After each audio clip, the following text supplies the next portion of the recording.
Bonjour à toutes. Demain, nous allons être le 10 Tevet. Le 10 Tevet est un jour de jeûne fondamental. Tellement fondamental que nous disent nos sages, c'est le seul jeûne qui peut tomber un vendredi. Et d'ailleurs, demain, nous sommes vendredi, nous allons allumer les bougies de Shabbat après un jour de jeûne. Et nous mangerons que après le Kiddush.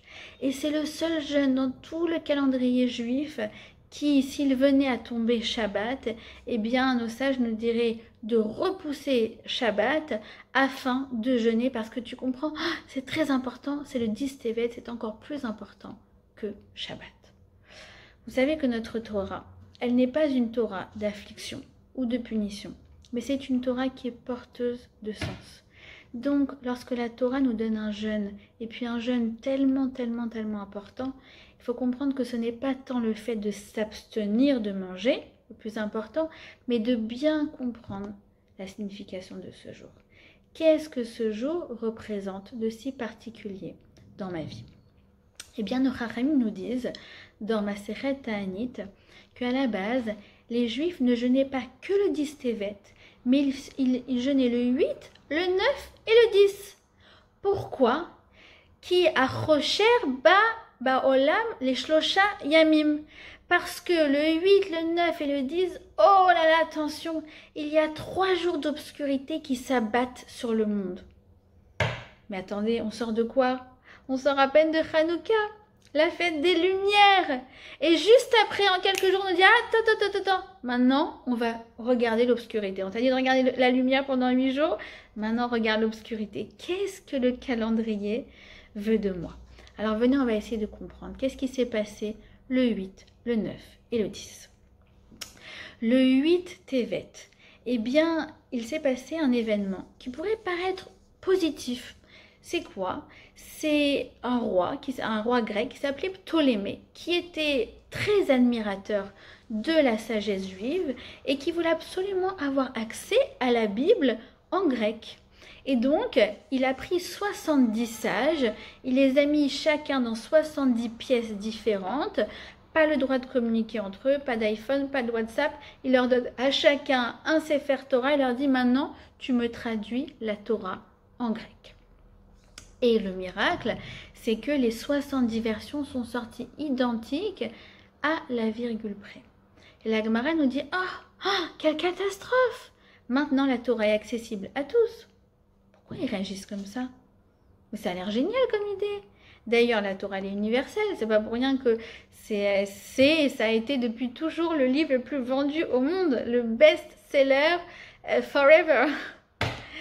Eh bien, la catastrophe, c'est que à partir de maintenant, ils ont réduit la Torah à une matière profane. Il y a les maths, la bio, la chimie, la philosophie et la Torah. Comme malheureusement dans les lycées israéliens, les lycées laïcs, ils enseignent le Tanar de cette façon. Ou comme les Coréens qui sont férus de Talmud, parce que grâce à ça, apparemment, ça les rend très intelligents. Tout d'un coup, la Torah, c'est une science comme une autre, du coup, je peux la maîtriser. Et la Torah, c'est pas toi qui la maîtrise, c'est elle qui te comprend, c'est elle qui te maîtrise, c'est elle qui te transforme.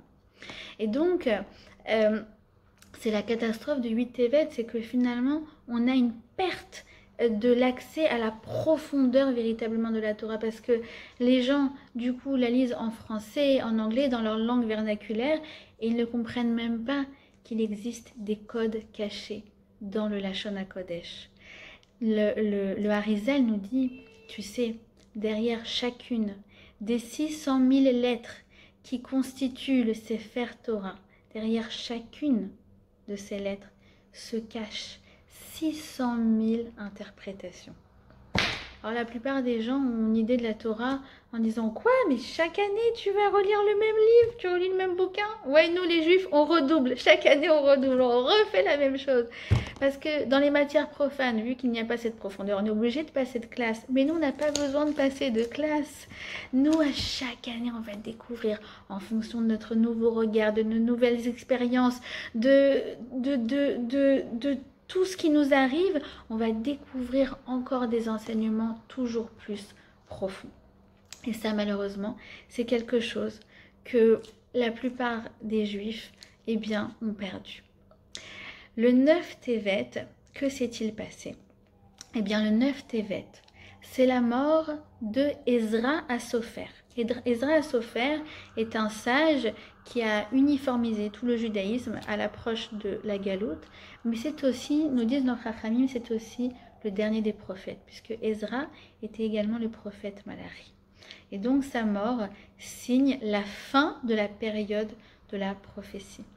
Vous savez que le peuple juif, nous avions un privilège extraordinaire, que nous avions accès à la communication avec Akadosh Baruch Hu, à travers les prophètes, à travers le Kohen Gadol. Et puis, à partir de la fin du dernier prophète de Ezra, ou plutôt Malachi, eh bien, nous avons perdu cet accès. Tout d'un coup, Hachem est devenu silencieux. Et le monde est rempli de questions et on n'a pas de réponse immédiate. Nous disent aussi, nos Chachamim, quelque chose de très intéressant, c'est que le 9 Tevet, ça correspond également à la naissance de Jésus de Nazareth. En fait, ça correspond en fait à l'avènement du christianisme. Et regardez comme c'est intéressant, puisque cette année, le 9 Tevet tombe effectivement le 24 décembre. Et donc, c'est le début aussi d'une nation qui va être amenée à remettre en question tout le judaïsme et à nous persécuter. Enfin, le 10 Tevet, donc le jour où l'on jeûne, eh bien, c'est le jour où le roi de Babel, Nebuchadnezzar, a commencé le siège de Yerushalayim. En d'autres termes, vous savez, Yerushalayim était entouré de murailles. Eh bien, tout d'un coup, Jérusalem est devenu un ghetto, puisqu'ils ne pouvaient plus sortir des murailles. Ils ont été encerclés par l'armée babylonienne. Tout d'un coup, Yerushalayim est devenu un ghetto dans lequel les Juifs ont été parqués, privés de vivre et de nourriture, et c'est là que nos véritables souffrances ont commencé. Et vous savez, le 10 Tevet, c'est comme si notre protection, la muraille, eh bien, est devenue notre piège. Et on a l'impression de vivre la même chose avec le confinement. Parce que oui, le confinement, ça nous protège. Vous savez, en Israël, on est reparti pour un 3e confinement. Mais oui, ça nous protège parce que, voilà, on va prendre nos distances, on va réduire le contact avec nos amis. Et ça va faire réduire ça va faire diminuer la contamination. Mais combien de souffrances ça engendre? Combien de souffrances ça engendre? Et bien de la même façon, le 10 Tevet, la muraille qui était devenue notre protection est devenue notre menace. Et de la même façon, nous dit le Rav Moshe Shapira, qui d'ailleurs est décédé le 10 Tevet, c'est son Yortzeit demain, nous dit ne t'inquiète pas, parce que le 10 Tevet, c'est le 10e jour du 10e mois, à partir de Nissan. Eh bien, comme le dit le Maharal, le 10 c'est toujours le maximum de la souffrance. Après, on est obligé de repartir sur du positif. Et donc, demain, nous allons être le 10 du 10e mois et nous allons être 10 mois après le confinement du corona. Certains ont perdu leur parnassa, certains ont perdu leur shalom bayit, certains ont annulé leur mariage. Les jeunes sont sans cadre. C'est vrai que c'est pour notre bien, mais on n'en peut plus. On n'en peut plus. Et ça, c'est aussi le message du 10 Tevet. Et de façon, dans l'histoire plus moderne, eh bien, il y a une dernière signification au 10 Tevet. Eh bien, il s'agit du Yom HaKadish HaKlali. C'est le jour du Kaddish public à la mémoire des victimes de la Shoah, dont la date de décès est inconnue. Et en fait, c'est peut-être ça, ce qui va nous permettre de répondre à la question qu'on a posée au départ. Pourquoi tout d'un coup on me dit, après m'avoir dit pendant 8 jours, oui, fais un stage et regarde tout ce qu'il y a comme lumière dans ta vie. Pourquoi tout d'un coup on dit, ah, maintenant concentre-toi sur l'obscurité? Eh bien la réponse, elle va être donnée justement par la prière du Kaddish. C'est quoi la prière du Kaddish? On dit que quand on répond au Kaddish, Yeh Shemeh Rabba Mevarach Oleme Almaya, quand on répond au Kaddish, ça efface toutes les mauvaises xérotes, tous les mauvais décrets. Il n'y a aucune prière qui a un tel pouvoir. Pourquoi? Parce que lorsqu'une personne dit le Kaddish, en général, c'est quelqu'un qui a perdu un proche dans l'année. Or, qu'est-ce qu'il va faire? Il va venir sur la Teva, il va venir au devant de la synagogue et il va dire Itkadal, que ton nom soit grandi, que ton nom soit sanctifié, que ta présence se révèle dans le monde, que ton nom soit loué. Le Kaddish, c'est pas du tout une apologie de la mort. Et ça ne concerne pas le passé, mais c'est écrit au futur. C'est celui qui a souffert dans le passé, mais qui croit en l'avenir et qui le proclame de façon publique. C'est un Kiddush Hachem, c'est une sanctification du nom divin pour la vie. Et il n'y a aucune prière comme ça. Donc, la réponse à la question, c'est que justement, on est passé de la lumière de Hanouka tout d'un coup à l'obscurité dans la vie. Pourquoi? Parce que vous savez, on a une Torah qui est magnifique. On a un judaïsme qui prône l'optimisme, mais qui te dit, ne t'arrête pas là. Regarde, une fois que tu as prôné l'optimisme et que tu as vu tout ce qu'il y a comme lumière, ça y est maintenant, tu es prête à observer les points d'obscurité dans ta vie. Mais ça doit toujours être dans ce sens, pas dans l'autre sens. Et à ce moment-là, tu regardes l'obscurité et là, tu demandes plus. Tu demandes mieux. Tu demandes à Hachem que ces points d'obscurité se transforment également en lumière. C'est vrai qu'il faut être heureuse de ce qu'on a, mais il ne faut pas s'habituer aux mauvaises situations. Comme une célibataire à qui je parlais la semaine dernière qui me dit « Tu sais quoi, moi, j'ai décidé que je suis très bien toute seule et je veux personne dans ma vie. » Quel dommage, il va venir. Il ne faut pas faire Yiyush, il ne faut pas désirer cet ordre. Remercie pour le bien et espère que ce bien va prendre encore de l'ampleur.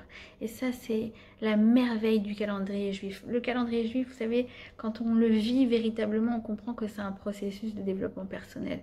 Il te dit comme ça, concentre-toi dans le bien que tu as sur la vie. Ça, c'était les 8 jours de Hanouka. Et en même temps, ne dénie pas les problèmes. Ne sois pas fataliste en disant de toute façon on ne peut rien faire. Demande à Hachem de changer cette réalité. Alors, Bezrat Hachem, demain, on va allumer les bougies de Shabbat. Et pour certaines, pour la plupart, un peu faibles, parce qu'on aura jeûné. C'est la seule fois de l'année d'ailleurs, on ne pourra pas faire rentrer Shabbat plus tôt que prévu. Et bien à ce moment-là, lorsqu'on va allumer les bougies de Shabbat, on va dire à Hachem, s'il te plaît, renverse cette situation. Il faut que ça soit cette année. Il faut que ça soit cette année, la Géoula. Comme le Kaddish, il ne faut pas être tourné vers le passé, mais il faut être tourné vers l'avenir. Et il faut demander en ce 10 Tevet. Il faut dire à Hachem, regarde, j'ai jeûné, mais tu comprends que j'ai faim, j'ai soif de toi, de ta délivrance, de ta présence. Alors s'il te plaît, Akadosh Baruch Hu, je te demande de la bonne santé, la Géoula, des enfants qui vont à l'école, heureux, du Shalom Bayit, des rencontres et des mariages. Et comme le dit le prophète, comme le 17 Tammuz et le 9 Av et le jeûne de Guédalia, et bien le 10 Tevet également va se transformer en jour de joie. Ko Amar Hashem, Iye levet Yehuda, les Sasson, les Simcha, les Moadim Tovim. Alors que Bezrat Hashem, cette année déjà, le 10 Tevet se transforme en jour positif et qu'on n'entende que des bonnes nouvelles.